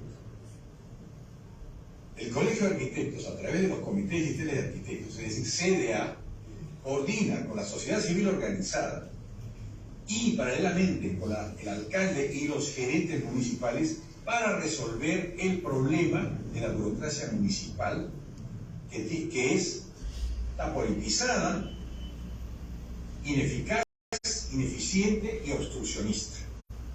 Esa es la función del CDA, que va a permitir más oportunidades para los arquitectos y resolver los problemas de la comunidad. La trascendencia o la consecuencia de continuar con el CDA, primero, es que con ayuda de la sociedad civil organizada, el CDA, podemos reformular el TUPA, el MOF y el ROF, que son los instrumentos legales para poder hacer de la burocracia una burocracia eficiente y que ayude a solucionar los problemas de la sociedad y de los arquitectos. En segundo lugar, permitirá incrementar exponencialmente las oportunidades de trabajo para los arquitectos en general y los jóvenes en especial. Y como consecuencia de toda esta unión entre la sociedad, entre los colegios profesionales y la sociedad civil organizada, tendremos mucho más poder para poder presentar y cambiar las leyes del Congreso, que son a veces contradictorias o no son propicias para el desarrollo posterior de los arquitectos o de la comunidad.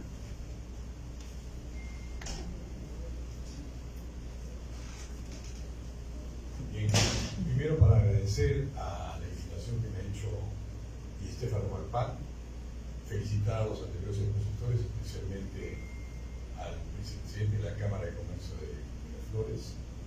Me parece muy interesante esa exposición. Y iniciar la exposición con este video era para explicarles lo que era el aporte que estamos haciendo de los CDAs, que es un instrumento de gestión que va directamente dirigida a la columna vertebral del Estado, que son las municipalidades. Entonces, hemos iniciado con un plan piloto, que lo hicimos con éxito, y felizmente un aliado mío ya llegó a ser decano de la Regional Lima, que es el arquitecto Luis Somo Curcio, que está en contacto con el alcalde actual de Lima, y va a ser viable que este instrumento de gestión se desarrolle ya a nivel de toda, por lo menos de Lima metropolitana. Hemos empezado con el piloto en 3 distritos, que es Surco, Jesús María y El Cercado. Entonces yo voy a tener mucho gusto de coordinar también con el representante de la Cámara de Comercio de Miraflores para impulsar este proyecto y otros más, ¿no? Yo creo que es muy importante decir lo que hemos adelantado en la conversación, es que este instrumento de gestión no solamente es para el Colegio de Arquitectos, eso se aplica a cualquier colegio profesional, lo podemos aplicar, lo podemos difundir. El asunto es, y también a cualquier otra área del gobierno, pues ministerios, gobiernos descentralizados. El tema es que estamos articulando a la sociedad civil, ¿no?, con los colegios profesionales, o sea, un poco, y generando una bisagra, porque actuamos no solamente en la base, sino actuamos también directamente con los alcaldes, los regidores y los gerentes.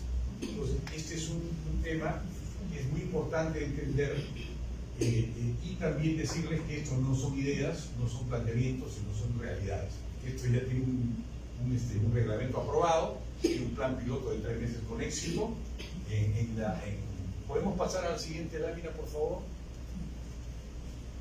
En la exposición que hicimos en la Cámara de Comercio de Lima, participamos, aparte yo como director, Vargas Vía también como decano.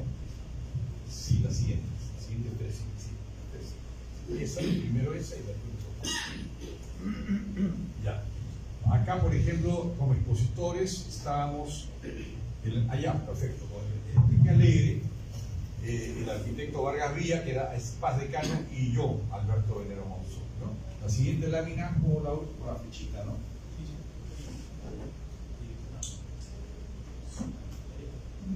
Acá está de acá. Nada. ¿Cómo se pasa eso? Ah, ya con eso. La verdad es que yo no me gusta. Todo le hace caso a su rey. Ya sabes. Así. Eso. No se ve ni como.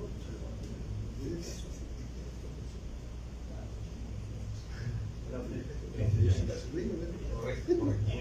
Ya, perfecto.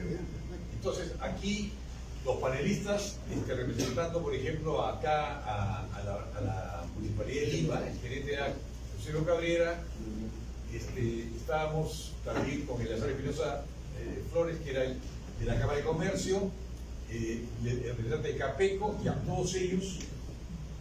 Luego estos son los arquitectos que participaron en los 3 distritos. Uno de ellos está presente acá, es el arquitecto Rullón. Él participó en el Cercado de Lima, ¿no? Y luego pasamos a una entrevista que me hicieron, que sería bueno para que escuchen el porqué, la importancia de los comités. Es un poquito reiterativo, pero bueno. Aunque no, perdón, aquí sí es un resumen de 4 minutos de la exposición que hicimos de 2 horas en la Cámara de Comercio de Lima. No sé si hay volumen acá, ¿cómo hacemos para que el audio? ¿No hay audio? El doctor Chupitas podría ayudarme. La verdad es que yo no sé manejar su máquina. ¿Volumen? ¿Puede ser volumen?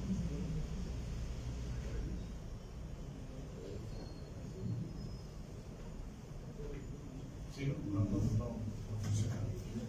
Entonces pasamos a la siguiente lámina.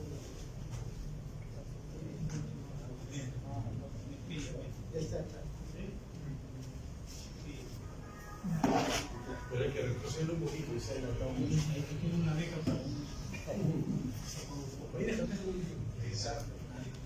¿Qué van a hacer ustedes? Sino que vamos a hacer nosotros, arquitectos. Nosotros, quiere decir Celsico también, ¿qué va a hacer para llevar adelante todo esto? O sea, nosotros tenemos que encontrar puntos de convergencia. Es decir, usted trasladó círculos y hay un punto de convergencia. Es ahí donde debemos trabajar, en lo que nos une, en lo que tenemos el problema en común, o usted tiene un problema y yo tengo la solución. Usted lo acaba de decir. Primero me dice que hay mucha construcción informal donde no participan los ingenieros, los arquitectos ni los constructores. Es cierto. Entonces ahí tenemos un campo fértil para trabajar. Tenemos muchísimo que hacer, arquitecto. Pero no es que yo tengo que hacer, tenemos que hacer, arquitecto. Y no solamente nosotros, también entra Capeco, entra la Cámara. Y vamos a ser más fuertes y vamos a encontrar una solución mucho más eficaz. Personas interesadas en desarrollar y cambiar nuestra ciudad y cambiar nuestra forma de vida. Porque recursos económicos hay. Nunca llegamos a gastar más del 50% a nivel nacional en cada una de las municipalidades. Él es el miembro de Y la esa Cámara de visión, Comercio de Lima. podemos tomar esa gran iniciativa que tiene Alberto, José y todos los arquitectos que seguramente han hecho realidad año tras año este esfuerzo, ¿no? Él es el Es dedicado. necesario realizar este taller urbanístico de apoyo a la gestión municipal, porque el trabajo de los comités distritales de arquitectos en realidad está dirigido hacia las municipalidades, que son el órgano local que está más cercano a la población, a esta ciudadanía, y lo que queremos es que esa búsqueda de esa construcción de ciudadanía, a veces no del todo entendida, ¿no? O sea, tenemos mucho migrantes, somos la mayoría de nosotros, o somos migrantes o venimos de papás migrantes, y realmente no estamos identificados con nuestra ciudad, con lo que pasa en ella, solamente vemos problemas que a veces nosotros mismos no entendemos. Yo creo que los arquitectos agrupados con instituciones tan valiosas como las que tenemos sentadas en la mesa, podemos contribuir mucho a hacer sinergias para que nuestra sociedad sea mejor y desarrollar diferentes tipos de proyectos en apoyo, digamos, a la sociedad.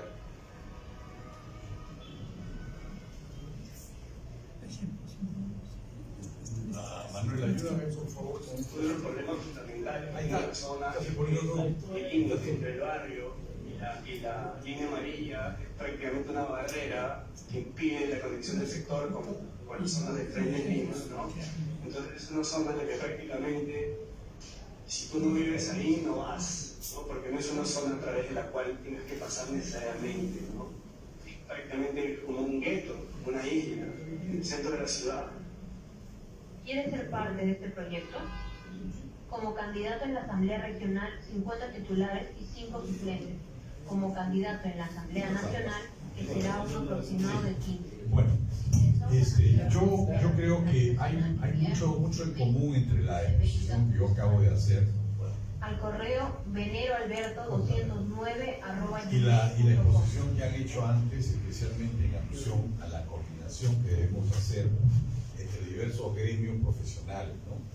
Creo que la invocación que han hecho ya los expositores que me han antecedido en el uso de la palabra, eso requiere que la gente, vamos, los buenos profesionales, que hay muchísimos en el país, nos organicemos y hagamos fuerza para poder hacer esa presión social a las instituciones y a los organismos de poder, para poder reformarnos.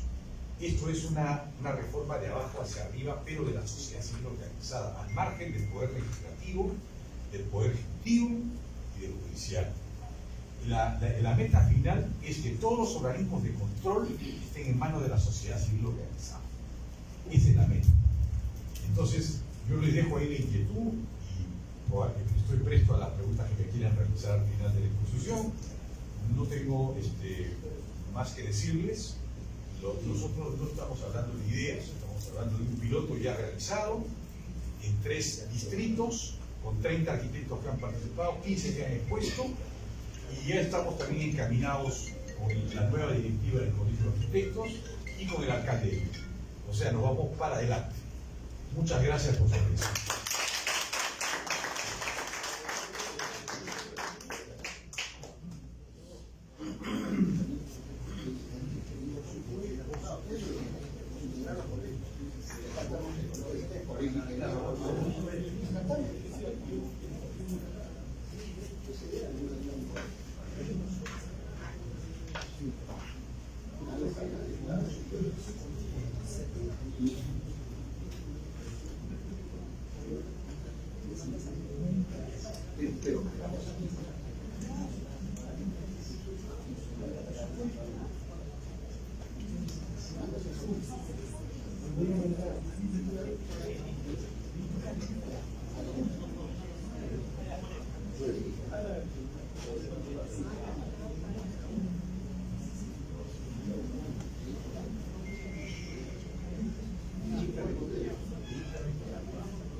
Muy bien, señores.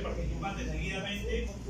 Tenemos la presencia del ingeniero Remigio Máximo López Daga, quien es ingeniero químico metalurgista y nos va a reseñar muy brevemente acerca de algunas experiencias que ha tenido en conflictos sociales mineros. Va a ser muy breve. Aquí lo tenemos con ustedes y lo recibimos con fuertes aplausos.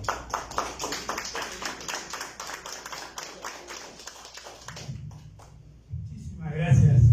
Buenas noches con cada uno de ustedes.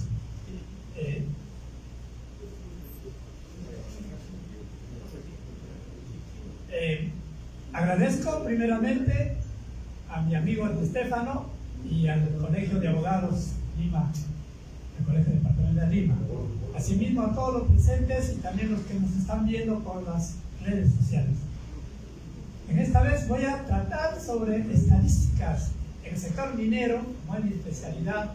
He trabajado más de 30 años en minería, también en gobiernos regionales y también en la nacional, en el Ministerio de Minas, UEFA, Ocimendi, entre otros. Ahora me desempeño como asesor consultor. Entonces vamos a ver netamente los stakeholders. ¿Qué significa? En estos tiempos de problemas que tenemos, los stakeholders vienen a ser todos los actores de la sociedad. Hay primarios, como el caso de los propios propietarios de una empresa, hay también sus acreedores directivos de la empresa y también los otros generales, la comunidad, la sociedad, los colegios profesionales, también los grupos de interés, los trabajadores, los bancos, los proveedores, entre otros. Entonces, este tema muy importante en estas horas difíciles que ya mencionaron nuestros colegas, entonces es momento que todos los colegiados de diferentes especialidades nos juntemos y seamos parte como asesoría directa, tanto al legislativo y al ejecutivo, como ya dijeron, y hay que hacerlo, porque ya tenemos la asociación de colegios profesionales a nivel de todas las profesiones. Entonces, ¿qué nos espera? Porque en estas horas de lucha, de tanta del pueblo, como dicen, de la sociedad civil, las sociedades de todo índole, entonces necesita de nosotros. Entonces es tiempo que hagamos. Siguiente. Entonces, me he permitido sacar la estadística. Reporte del mes de octubre de 2022, tenemos ahorita en latente más de 67 conflictos. En la mayoría son, por ejemplo, 2 que están en procesos críticos, 12 en procesos intermedios, 36 eminentes conflictos y 17 bajos, que es un total de 67. Ustedes saben, sector minero, Congabá, Conganobá, Quilisbá, Quisnobá, Tía María va, Tía María. Entonces, señores, ya no debe existir eso. He tenido la oportunidad de visitar Estados Unidos, Canadá, justamente cuando era viceministro, mi ingeniero Rómulo Mucho, a quien yo le felicito, cuando era viceministro de Minas, hemos ido a capacitarnos a Estados Unidos, a Canadá, con el proyecto PERCAM, en las becas donde están las empresas extractivas, como dice, de clase mundial. Y tenemos que aplicarlos acá. Muy bien, me antecedieron mis colegas de diferentes especialidades. Es tarea de hacer nosotros. Por ejemplo, yo viví de niño cuando mi padre era trabajador en la empresa Cerro de Pasco Corporation. ¿Qué cosas hacían ahí? El Cerro de Pasco invirtió en ferrocarril, invirtió en escuelas, en colegios, invirtió en salud, invirtió en la mejora continua de sus trabajadores y sus familiares. Gracias a ellos también he sido becado, tanto en la secundaria, universidad y posgrado inclusive. Entonces eso quiere decir de que las inversiones, sean nacionales o extranjeras, son bienvenidas. Como decía Lucho Bedoya Leyes, si no hay trabajo, vamos a estar como ahora estamos. Tenemos que generar nosotros como profesionales de todas las especialidades para poder hacer empresa. Y esa empresa dará pues tranquilidad, dará beneficios, dará trabajo, cuanto más empresas. Yo me paro viendo China, Singapur, Estados Unidos, Canadá, que hemos ido a ver, es otro mundo. Inclusive tiene sus sensores en los ríos, en los lagos, donde si está yendo la solución ahí contaminada, inmediatamente como un llamada de atención y paralizan la operación y empiezan a buscar dónde está el problema. Hemos estado ahí juntamente con las autoridades del Ministerio de Minas y un grupo de profesionales de diferentes regiones y lo hemos estado aplicando. Y por supuesto también hay conflictos. Siguiente. Entonces el conflicto, esta es una base que tiene la Defensoría del Pueblo. Dice fase temprana, se va escalando, fase de alguna crisis como estamos ahora, y fase de escalamiento y diálogo. Recién el diálogo, señores. Cuando el diálogo debe ser antes, por eso en cada empresa, en cada sociedad, inclusive el Estado debe ser el primer interesado en que todos los conflictos, sea de esa materia minera, agrícola, de los trabajadores, de diferentes especializaciones, debemos tener desde ya la prevención, antes que ocurra. Entonces, he tenido una experiencia cuando yo era director de Energía y Minas en la región de Pasco, juntamente con mi presidente regional entonces, hemos hecho solución a los conflictos. Estaba empezando inmediatamente. Me comunicaba yo, pues entonces estaba María Chapuis, directora de minería. Por supuesto, las competencias de los directores regionales solamente en la pequeña minería artesanal, pero no estamos facultados para hacer fiscalizaciones a la mediana, a la gran minería. Entonces, ¿qué hacíamos? Y yo me basaba, le decía un telefonazo, le llamaba al ingeniero Rodríguez, a María Chapuis, o si no a nuestro ministro de Energía y Minas. Le digo, acá hay latente que va a haber este problema. Inmediatamente me llaman y me dio la potestad. Y yo le saqué a mi presidente regional, nos fuimos a enfrentar antes que solucione. Con las comunidades, por ejemplo, Quiblacocha, Ticlacayán, Yaruchacán, Cajamarquilla, San Juan del Mipo, hemos hecho las audiencias de Talapuerto. Hemos hecho las audiencias públicas. También se hace la presentación de sus estudios de impactos ambientales a empresas medianas y grandes que presentan y las pequeñas que también hacen sus gestiones presentando su reinfo, su IGAFOM, entonces, y ahora también es latente. Se puede solucionar, señores. Yo me acuerdo cuando mi tío tenía su mina en la zona de Morococha, yo como practicante cachimo de la universidad iba a hacer un tratamiento, inmediatamente lo tratábamos ahí en Huari, y era planta del Ministerio de Energía y Minas a través del Banco Minero, a través de esa distribución. Y el Banco Minero nos daba pago adelantado a mi tío, les daba en la planta, lo trataba y le cobraba inmediatamente, le daba su dinero. Así debemos hacer, más plantas. Por ejemplo, he ido a Poderosa, como estaba fiscalizando Huelva o Sinergí, y me gustó que Poderosa, la empresa grande que está en Trujillo, hemos visitado como 5 veces, les ha construido su planta a los pequeños mineros, les ha involucrado, y mira, trabajan de la mano comunidad, entonces ahí no hay conflictos. En Pasco, otro ejemplo, la Cerro de Pasco, Santo Domingo y ahora los últimos dueños, también hicieron sus alianzas estratégicas. Dijeron que la comunidad también hacía este problema, paralizaciones, pero sus terrenos, ¿es cierto? La comunidad son dueños de los terrenos, pero sí hay leyes donde dan pase y tienen que pagar un monto, ¿no? Entonces no les alcanzaba. Entonces, ¿qué dijeron la empresa? Ya, voy a ser tu socio, pero tienes que formar tu empresa.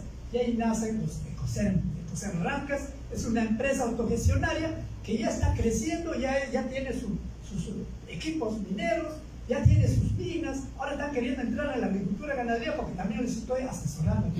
Y gracias a Dios también tenemos una cámara de empresarios mineros donde estamos haciendo el CAPEC, donde se hacen todos los trabajos relacionados a mejora continua y ya están haciendo asesoría a las comunidades para que se pongan empresarios. Justo en Perú hemos visto que hay más o menos 85 empresas comunales en diferentes zonas. Eso podría ser en las zonas de conflictos una solución. Entonces, de esta manera me he presentado aquí con la finalidad de hacer conocer mi emprendimiento, que ya lo hice con las autoridades, ya lo hice con las comunidades, ya lo hice con los trabajadores. Entonces, ¿por qué no hacemos acá entre todos los colegios profesionales para la mejora continua? Muchísimas gracias.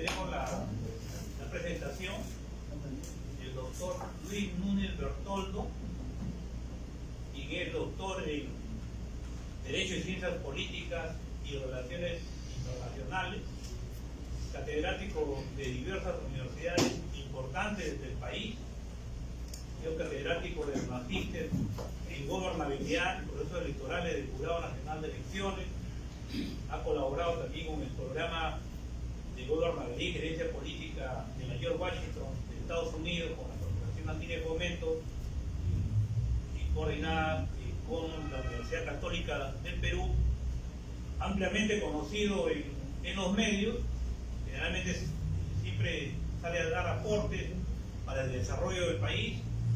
A su vez tiene una maestría en Psicología de Comunicación, ha sido miembro de la Comisión Carter, también ha participado en diversos procesos electorales a nivel de América Latina y del mundo, ha participado en diversos eventos de manejo de conflictos a nivel internacional, a quien lo tenemos presente con ustedes con el tema de conflictos sociales, comunicación estratégica y política para la prevención y manejo de conflictos en busca de gobernabilidad, a quien lo recibimos con fuertes aplausos.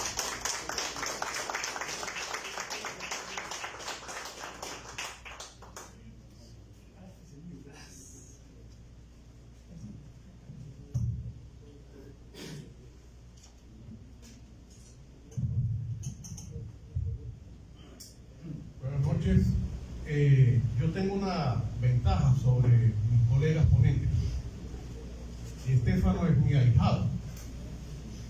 Yo soy padrino de su promoción, especialmente en el máster de gobernabilidad. Y cuando me escribe no me llama doctor, me llama padrino. Y escribí el prólogo de su libro. Yo había preparado una charla mucho más larga, mucho más densa, pero la voy a sustituir porque creo que estamos en momentos de prisa. Mientras ustedes están acá, el Congreso acaba de aprobar que las elecciones se van a dar en abril de 2024. Hay 12 partidos inscritos, hay 15 partidos en cola, así que si esos 15 no entran todos, por lo menos entran 7 o 8, vamos a tener un panorama de nuevo de alrededor de 20 partidos. Si esto sigue como va, pronto el Perú tendrá un partido por habitante, más o menos, porque no somos capaces de ponernos de acuerdo. Ni la derecha de elegir un solo candidato, ni la izquierda de elegir un solo candidato. Para colmo, esta tarde, la Cancillería del Perú ha aprobado dar el permiso para que la familia del presidente golpista se vaya a México, con lo cual, y estamos en el Colegio de Abogados, estamos sentando un nefasto precedente, que es que aquí cualquiera puede robar y cualquier gobierno amigo lo saca del país. Esa es nuestra triste realidad. Lo primero que quiero mencionarles también es que en las últimas 3 semanas he estado en esta sala 3 veces. Primero en un evento para jóvenes, la otra semana en un evento que empezó instalando un señor que a las 4 horas de haber instalado el evento fue juramentado como ministro de Justicia y Derechos Humanos, y hoy en este evento que Estefano ha preparado con tanto afecto y cariño. Yo quiero agradecer a la Comisión de Estudio de la Conflictividad Social e Interculturalidad que él preside, y por supuesto a la Dirección de Comisiones y Consultas del CAL, que preside el doctor Luis Molero, que también ha sido mi alumno. Yo creo que empiezo a coleccionar alumnos y por lo tanto me siento un poquito viejo. Lo primero que quisiera decirles es que, en base a lo que han dicho mis colegas, definitivamente, y ustedes han visto colegas de arquitectos, ingenieros, abogados, y todavía nos falta el conferencista de fondo, nada más y nada menos que Rómulo Lucho. Les voy a decir algo. Yo lo conocí en esta sala, en otro evento hace unos años. Ustedes tienen ahí uno de los hombres expertos mundiales en materia de minería. No del Perú, mundiales. Y sin embargo, a veces la población no entiende cómo deberíamos tener personas como esas, por ejemplo, en la presidencia de la República. Siempre votamos por el mal menor. Un expresidente del Uruguay, Julio María Sanguinetti, nos dijo una vez en una conversación: los latinoamericanos, lo digo porque Ricardo hace rato habló de las emociones. Yo confío plenamente en las emociones, en las habilidades blandas. Pero el expresidente de Uruguay, Julio María Sanguinetti, dice: los latinoamericanos deberíamos votar con las emociones, pero normalmente, me perdonan las damas presentes, votamos con algunas partes redondas que están más abajo del ombligo. Y ahí está el voto castigo, el voto bronca, el voto del mal menor, etcétera, etcétera. Complementando brevemente para lo que han dicho mis colegas, en los conflictos sociales de todo tipo, y el Perú los tiene muchos, sobre todo en el área minera y de exploración de otros minerales, lo primero que se rompe es la comunicación. Y donde no hay comunicación es muy difícil sentarse a una mesa de diálogo. Si la comunicación se rompe, todo está mal. Y estamos en un país, yo vengo del área de la ciencia política, como dijo mi ahijado, nosotros tenemos un estudio que se hace en 18 países de América Latina que se llama el Latinobarómetro. Ustedes lo pueden buscar por internet. Se hace en 18 países, se hace año a año. Y en los últimos 5 años, adivinen qué, el Perú y Haití se pelean por el último lugar en confianza. Nadie confía en nadie ni en nada. Y cuando la encuestadora a cargo en el Perú de hacer este estudio ha querido repreguntar, bueno, ¿y tú, ciudadano peruano, ciudadana peruana, dentro de tu natural desconfianza, ¿en quién confía? La respuesta es increíble. La gente confía más en su papá y en su mamá que en su propia pareja. Así que algunos de nosotros esta noche nos vamos a ir a dormir con nuestro o nuestra enemiga.